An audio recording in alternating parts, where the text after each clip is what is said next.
Ok, chicos, vamos a tener una clase súper interesante sobre finanzas para vendedores.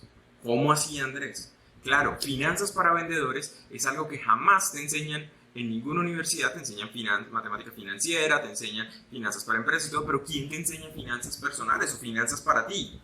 Tú eres un vendedor y por el hecho de ser vendedor tienes la grandiosa y espectacular posibilidad de generar lo que se llaman comisiones. Las comisiones son los que nos mantienen a nosotros los vendedores vivos y con hambre y con ganas de luchar porque somos vendedores. ¿Listo? Vamos a ver los tips. Listo. ¿Cómo organizar las finanzas para vendedores?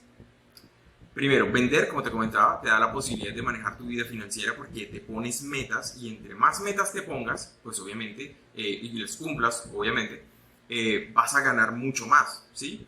Cuando yo empecé en este mundo de las ventas me di cuenta que, bueno, habían dos caminos, irme de la parte de ingeniería por proyectos o por ventas. Gracias a Dios me fui por ventas, a mí me fascina, respeto a mis amigos de proyecto y los quiero muchísimo y sé que son personas, mejor dicho, espectaculares en lo que hacen. Creo que en este punto no podría hacer lo que ellos hacen como ingenieros, pero me fui por el mundo de las ventas, que era algo totalmente diferente y algo que realmente le aportaba a la gente muchísimo, porque más de uno me hizo carita en ese entonces que me dijeron, ay, pobrecito, le tocó vender. Y yo, miércoles, me tocó vender. Pero en este momento les digo, miércoles me tocó vender, la profesión más linda que he encontrado en esta vida. Porque cuando tú vendes con servicio, conectas con las personas. Cuando tú vendes con servicio, lo que haces es darles valor y crear relaciones entre personas.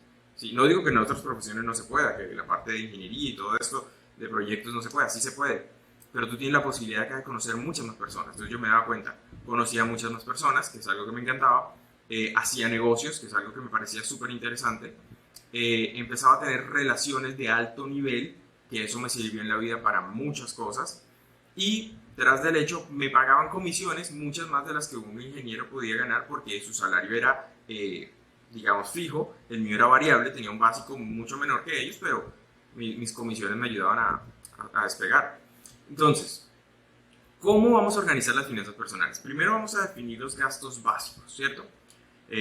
Gastos básicos como la parte básica que es comida, alimentación, salud, todo lo que es vivienda, colegio de los niños, etcétera, etcétera. Todos los gastos básicos que tú tienes en el mes. Vas a hacer un listado, pero un listado grande, ¿sí me entiendes? Bien detallado, transportes, mecatos, etcétera, todo lo que te gastas en el mes como que sean gastos básicos. Después vas a pasar a hacer un listado de gastos financieros, qué créditos tienes, qué deudas tienes, qué tarjetas de crédito estás pagando, etcétera, etcétera. Después vas a decir, ok, quiero hacer un máster, quiero hacer una especialización, quiero comprar este curso, ¿qué es lo que necesito para comprar eso? ¿Cuánto me cuesta? O si lo estás haciendo, pues lo estás pagando o ya lo pagaste, ¿cierto? Y cosas necesarias, pero no indispensables, es decir, cosas necesarias, pero no indispensables, es decir, que puedes quitar de tu vida. Netflix es muy necesario, pero no es indispensable. Y por último, lujos. Listo, vas a hacer un listado en un Google Sheets, en una hoja de cálculo de Google, y vas a empezar a meter gasto por gasto. ¿Listo?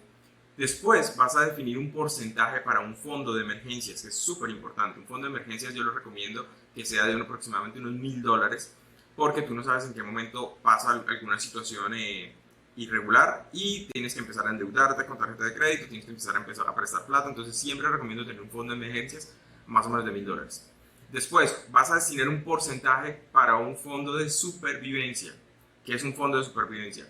Si hay una crisis, si pasa algún evento catastrófico, tú tienes que asegurar tu vida por mínimo 6 meses. Es decir, haz el cálculo de cuántos son esos gastos básicos que ya lo hablamos durante 6 meses y vas a guardar ese dinero para que puedas sobrevivir durante esos 6 meses. ¿Listo?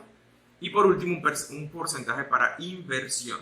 Para inversión puede ser también en educación o puede ser ya en activos, etcétera, lo que quieras. Entonces vas a organizar tus finanzas de esa manera y vas a hacer un cuadro muy, muy detallado para que tú sepas. ¿Listo?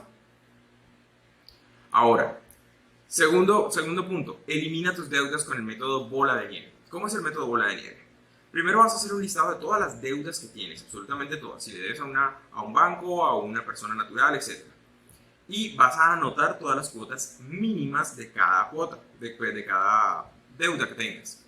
Después vas a ponerte la meta, ojo, de hacer una comisión extraordinaria, es decir, si tu salario es este y cubre todo lo que me nombraste anteriormente y necesitas un poco, o sea, incluidas las cuotas mínimas de todas las deudas que tienes, pero necesitas hacer una comisión extra para empezar esta bola de nieve. ¿Cómo es esa comisión extra? Ojalá yo hubiese sabido esto cuando estaba vendiendo. Bueno, en una empresa, vas a ponerte la meta de generar una comisión extra mensual, es decir, que todos los meses te llegue constante esa comisión para hacer esto. ¿Qué haces? Haces una proyección de esa comisión para determinar cuánto tiempo necesitas para eliminar la primera deuda, la más pequeña, ¿cierto? Una vez esta deuda se haya pagado, sigues proyectándote como si todavía tuvieras esa deuda y el dinero no dices, ya liberé, voy a meterme en otra deuda, o como me quedó plata, voy a meterme en un celular nuevo, no. Como me quedó plata, vas a asumir como si todavía tuvieses esa deuda y vas a sumar esa comisión más esa plata de la primera deuda a la segunda deuda.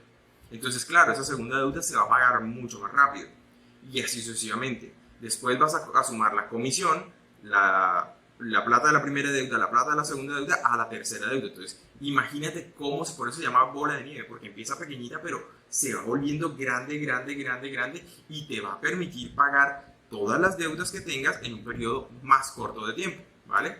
Entonces, ahí te dejo eso. Importante, no te metas en más deudas mientras lo haces. Ay, que me sobró esta plata. No te sobró, compadre. Vas a meterla en las otras deudas. Eso te va a ayudar muchísimo.